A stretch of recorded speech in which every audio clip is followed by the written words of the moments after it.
តាអ្នកដឹងទេនៅពីក្រោយភាពអស្ចារ្យនៃមហាកំពែងចិនគឺមានរឿងរ៉ាវដ៏គួរឲ្យភ្ញាក់ផ្អើលមួយដែលមនុស្សជាច្រើនមិនសូវនិយាយពីវាជាង2000ឆ្នាំមុនអធិរាជឃីនស៊ីហួងបានបញ្ជាឲ្យកសាងនិងភ្ជាប់កំពែងនេះឡើងដើម្បីការពារពីការឈ្លានពានពីជនជាតិភាគខាងជើង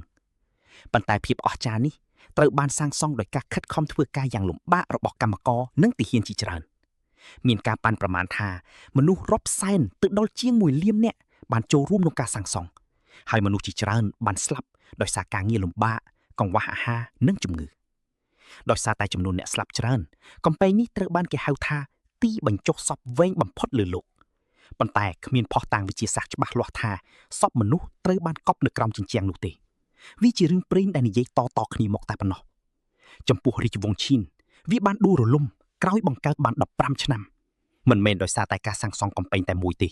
ប៉ុន្តែដោយសារកត្តាជាច្រើនដូចជាការគ្រប់គ្រងតឹងរ៉ឹងនិងការខឹងសម្បាររបស់ប្រជាជន